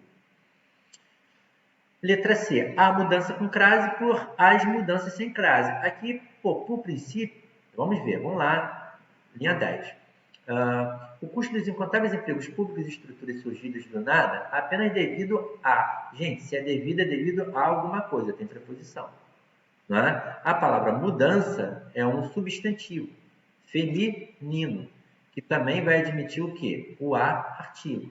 Então, se eu somo um a com outro, vou ter o quê? Vou ter crase. Essa crase, ela é o quê? Obrigatória. Crase obrigatória. Então, aqui, se eu troco um com crase para o outro sem crase, negativo, está furado. Vetar. Por vetarem, né? Vamos ver, letra D de dado. Vetar por vetarem, linha 1. Linha 1. O Poder Executivo tomou a correta decisão de vetar a íntegra. Gente, se é o Poder Executivo, quem que vai vetar? O Poder Executivo. Então, não posso colocar plural aqui. Né? Tomou a decisão de quê? De vetar. Quem tomou a decisão de vetar? O Poder Executivo. Não tem como eu jogar no plural se o sujeito é singular. Então, novamente, eu venho aqui... Opa, perdão.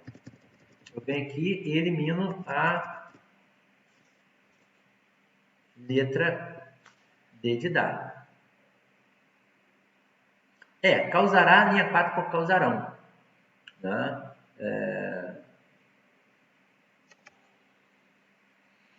Caso vigore, a lei que volta a relaxar os controles para a criação do município devido ao efeito devastador que essa lei, caso vigore, causará. Quem causará? A lei. A lei causará nas contas públicas já abaladas, né? Devido ao efeito devastador que essa lei, caso vigore, causará nas contas públicas. Exatamente, a lei. Não há dúvida. Ok? Então, casará por causarão? Não pode ser causarão, gente. Por quê? Porque se é a lei, como é que é a lei causarão? É concordância. Então, não pode ser aqui. Logo, a letra E está furada. Agora, olha a letra B, linha 8. O passado mostra que a maioria das mais de 1000 novas cidades não consegue. Gente, aqui eu tenho consegue que o verbo está no singular. Evidente, concorda com quem? Com a maioria. Verbo no singular. Mas eu posso jogar esse verbo no plural, conseguem, para concordar com quem? Com mais de 1000 novas cidades. Então, vou concordar com 1000 novas cidades. Se eu posso concordar com 1000 novas cidades, jogo no plural. Aqui, eu tenho o quê? Dupla concordância. Dupla concordância.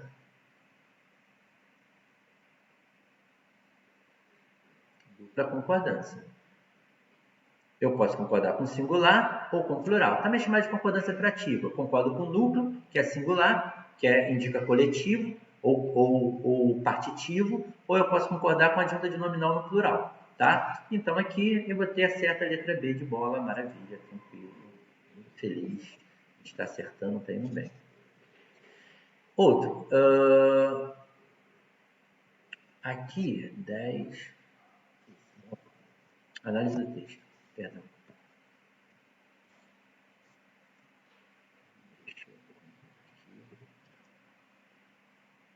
Análise do texto.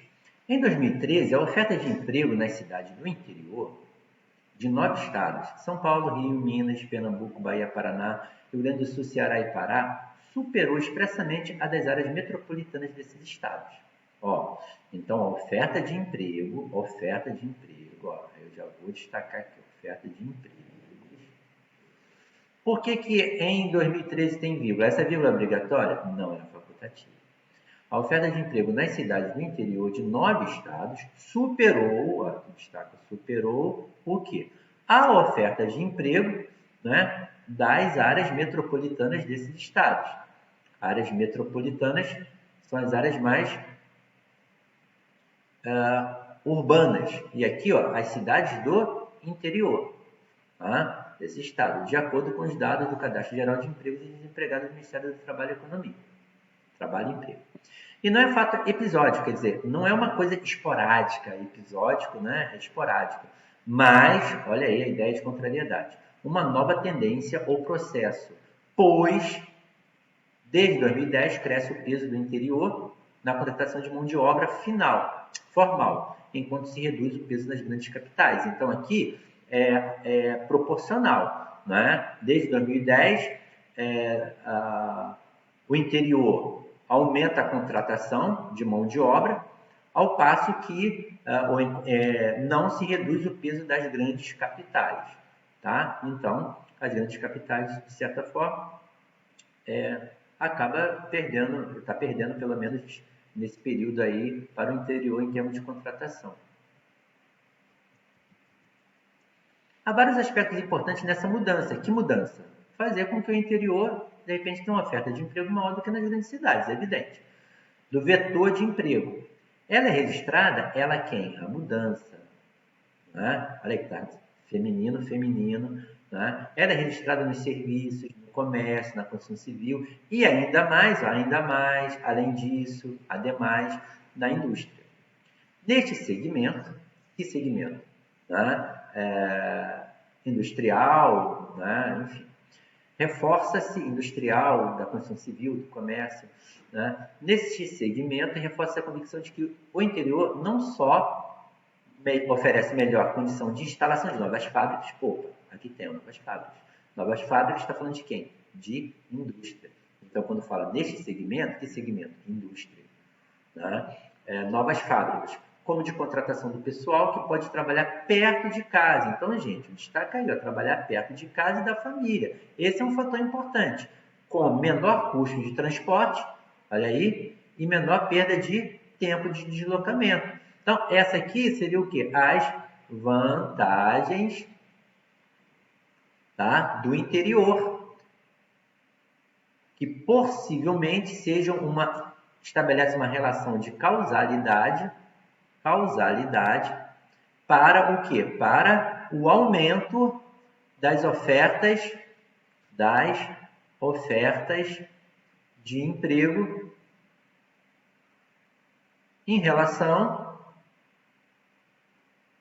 aos centros urbanos, né? Aos centros, não repare minha letra de médico, né? A caneta aqui na tela fica meio assim. Ok? Maravilha? Estão felizes? Vamos lá. 10. Assinale a opção correta em relação às estruturas linguísticas do texto acima. A vírgula logo após pessoal, linha 15, isola a oração subsequente, que tem natureza restritiva. Gente, se tem natureza restritiva, né? Esse humilde professor que ama tanto vocês já disse que tem natureza restritiva a oração subordinada adjetiva, que é introduzida por pronome relativo. Geralmente isso daí. Tá? E essa oração aqui, vírgula após pessoal, linha 15, né? Você tem aqui condição de instalação de novas fábricas, como de contratação de pessoal que pode trabalhar perto de casa da família. Quem é que pode trabalhar perto de casa da família? O pessoal. Então, o pessoal é um antecedente. O que? Pronome relativo. Se o que? Pronome relativo, a oração o quê? Adjetiva. Tá? Agora, aqui está entre vírgulas, ó, tem uma dica. É porque ela é o quê? Restritiva? Não, ela é explicativa. Está explicando, né? Que pessoal é esse? É o pessoal que pode trabalhar perto de casa da família. Tá? Não está restringindo. Então, logo, a letra A é furada. Tá? B. No trecho A das áreas, a elipse da palavra cidade, logo após o termo A. Vamos ver? Linha 4. Linha 4, analisar direitinho. Superou expressa... Aqui, ó.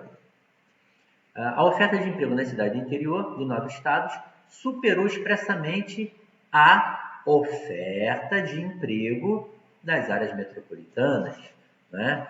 A oferta de emprego.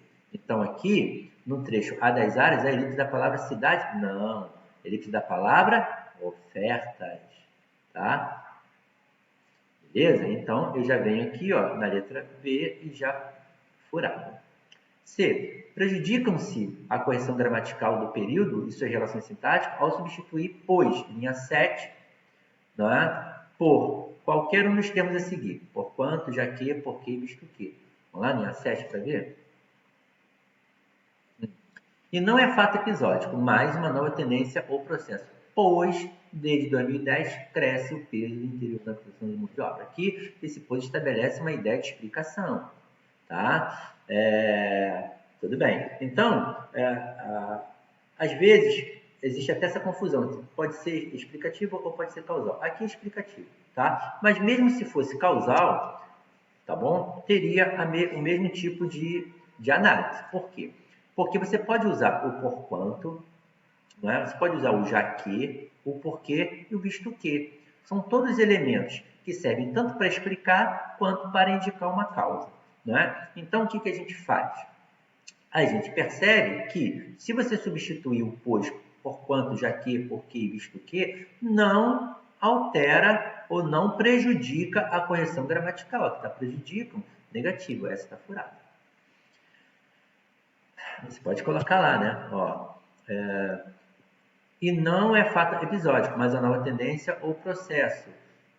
Porquanto, desde 2010, cresce o peso do interior. Né? Visto que, desde 2010, cresce o peso do interior. Uma vez que, desde 2010, cresce o peso do interior. Então, você vai ter ali, né, a substituição sem problema. Dado. Alteram-se as relações sintáticas originárias do período ao se substituir enquanto, linha 9, por ao passo que. Vamos lá na linha 9. Vamos lá na linha 9. Eu acho que quando eu li até ao passo que, né? Linha 9.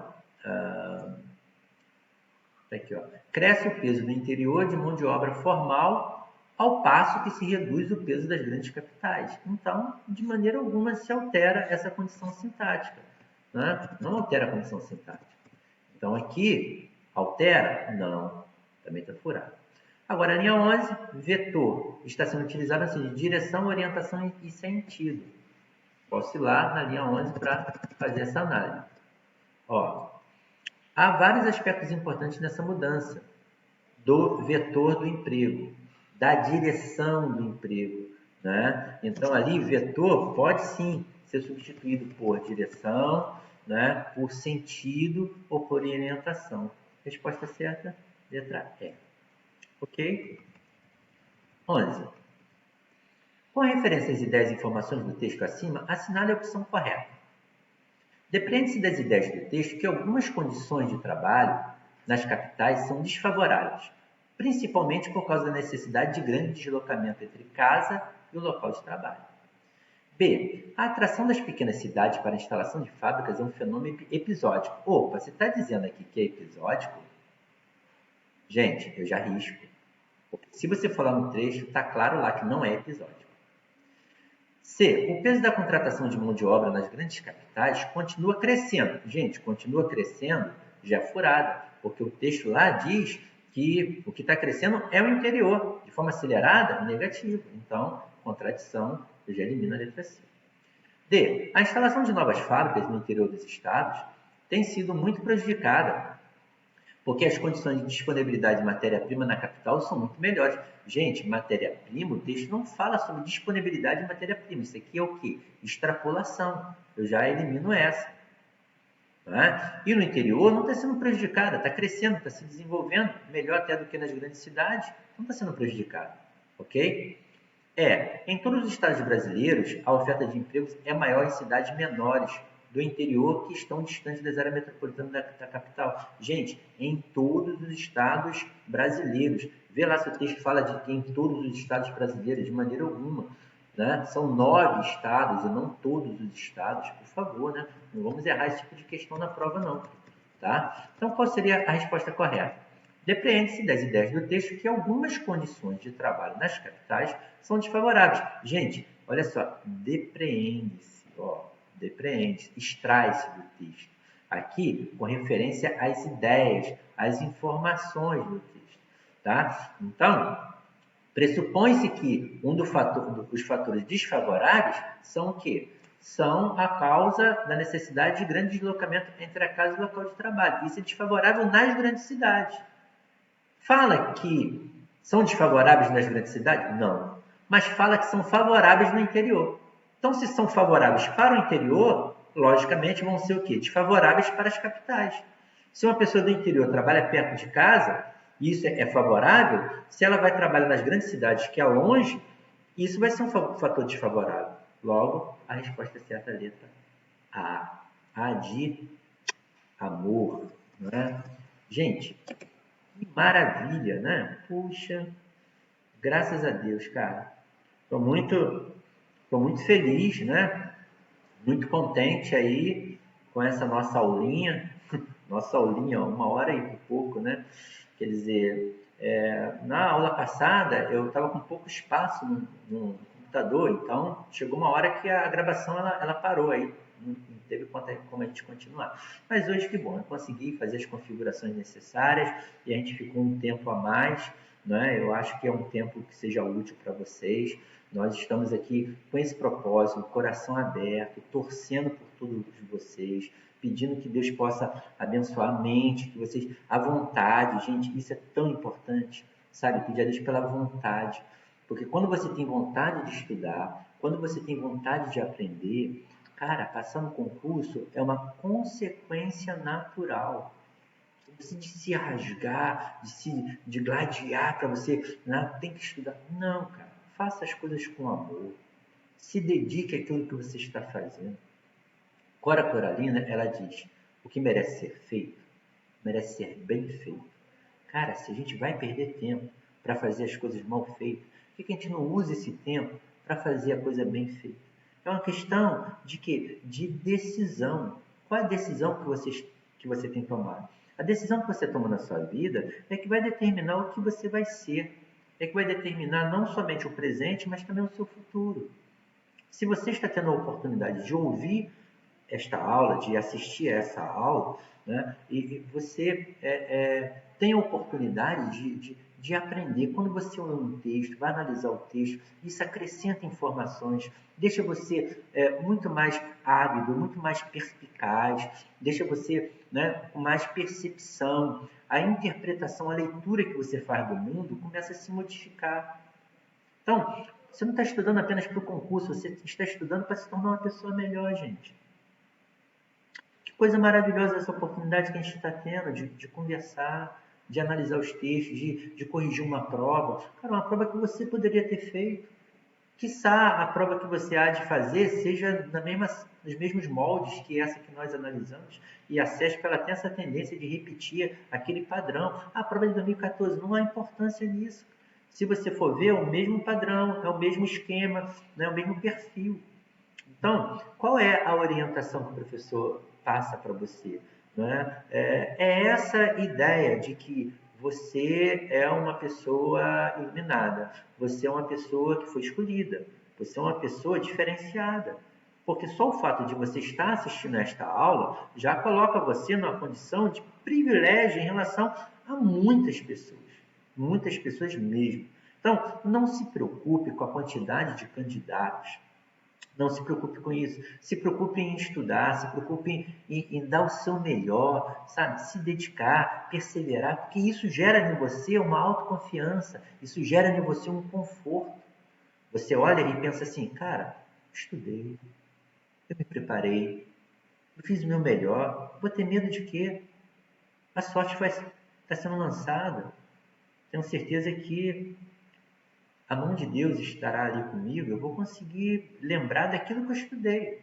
O que eu não posso querer, gente, não é querer lembrar daquilo que eu não estudei. Aí realmente fica difícil. Mas no teu caso não, eu acho que você está no caminho certo. Eu acho que essa turminha aí, detalhe, não são muitos não, é um grupo mais ou menos reduzido. E o concurso é assim mesmo, não há vagas para todos, há vagas, né, reduzidas. E eu acho que esse grupinho, cara, você está no grupo seleto. Só o fato de você estar durante esse período aí, nessa batida até agora, isso já é um motivo de comemoração, de celebração. Porque o concurso, que eu costumo dizer, é uma construção, é como se fosse um edifício. E como de um edifício, de uma hora para outra, você começar a fazer, subiu e tal. Não, peraí, você tem muito dinheiro. Se você não tiver muito dinheiro, você vai precisar de quê? De tempo para elaborar isso. Então, a nossa construção profissional, ela requer tempo, ela requer paciência e perseverança. E você é uma pessoa privilegiada por ter chegado até aqui. E a ideia que eu te dou é essa: continue perseverando, porque o resultado vai ser excelente, vai ser surpreendente. Você vai se tornar uma pessoa mais brilhante do que você já é. Você é capaz e você está fazendo por onde de alcançar o seu objetivo. Você está construindo, está labutando. Eu sei que não é fácil você ficar quase 2 horas ouvindo a mesma pessoa falar o tempo todo diante de uma tela. Pô, por favor, né? Valorize isso, cara. Leva isso para a tua prova. Lembra disso quando você for fazer a prova. Não chega lá tímido, não chega lá derrotado, não chega lá, sabe, cabisbaixo, olhando para outras pessoas, imaginando que outras pessoas estão mais bem preparadas do que você. De maneira alguma. Coloca na tua mente que não importam os outros, não importa a sociedade, não importa o mundo. Você é um indivíduo capaz, um indivíduo que tem sido preparado para isso, tá? Muito obrigado pela sua atenção, muito obrigado pelo seu carinho, muito obrigado pela sua paciência. E a nossa alegria maior do curso BenQo é saber que você está no caminho certo. E é saber que nós temos contribuído, temos colaborado para que o seu sonho se torne uma realidade. Tenha certeza que a sua conquista é a nossa conquista. Muito obrigado. Um beijo grande no coração. Deus te abençoe e até a próxima. Tamo junto, pessoal. Um abraço.